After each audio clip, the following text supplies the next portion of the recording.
Créé en 2008, Osmose est un réseau de santé implanté sur le sud Hauts-de-Seine qui a pour objectif de favoriser le maintien à domicile des personnes en situation de complexité.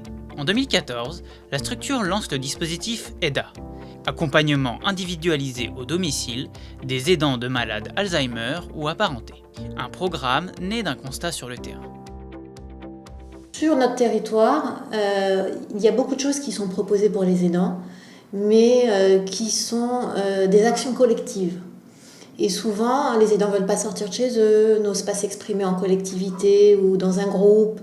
Donc nous, on a eu l'idée d'aller vers eux et de leur proposer un accompagnement individualisé et personnalisé.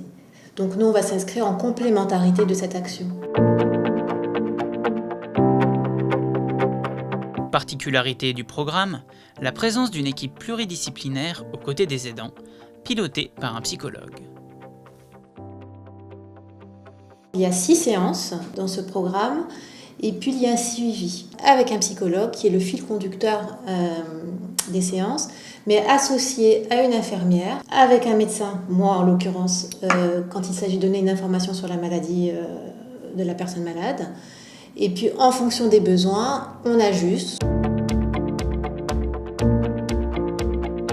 Psychologue donc, mais aussi médecin, infirmière, assistante sociale, ergothérapeute ou encore socio-esthéticienne. À travers les compétences multiples de l'équipe, tous les problèmes peuvent alors être abordés. Il y a vraiment ce besoin de comprendre quels sont les troubles de mon malade. Donc on vient vraiment répondre à ces questions-là. C'est en ça aussi que le programme AIDA est vraiment spécifique par rapport à tout ce qui peut être proposé. C'est qu'en général, c'est des informations très larges qui sont diffusées. Donc on a souvent des aidants qui connaissent très bien la maladie d'Alzheimer, mais qui finalement ne savent pas trop l'expliquer pour leurs proches à eux. Donc nous, on vient vraiment répondre à leurs questions à eux pour leurs proches à eux. On ne se cantonne pas à notre partie infirmière, médecin, psychologue. On est vraiment pluridisciplinaire, on va dire, mais en plus on agit comme une vraie équipe, c'est-à-dire que si il y a la sophrologie à proposer à la dame, ça ne va pas forcément passer par le médecin ou la psychologue. On peut proposer aussi que ce soit psychologue, assistante sociale, infirmière ou médecin. Nous, on ne fait pas la différence. Après 3 ans d'exercice, le programme AIDA rencontre déjà un réel succès auprès des aidants. Parmi les retours positifs, un programme humain et personnalisé.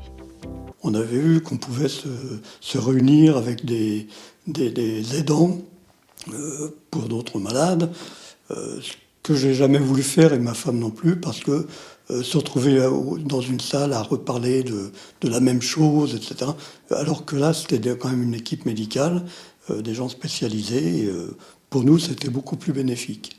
C'est vrai que c'est des périodes très très difficiles. Et énormément de bons conseils, parce que vis-à-vis de ma mère, même moi, je n'ai pas toujours réagi très correctement, ignorant un petit peu la maladie quand même. Un jour, on nous a demandé est-ce qu'on continuait à prendre soin de nous. Je me suis dit, c'est un peu une question un peu surprenante. Et en fait, on s'est rendu compte qu'elle s'intéressait à nous et on voyait qu'elle avait peur que le fait d'être aidant nous fasse nous oublier nous-mêmes. Lauréat du prix B2V, le dispositif AIDA est donc voué à un grand avenir sur le département au vu du nombre d'inscriptions toujours grandissant.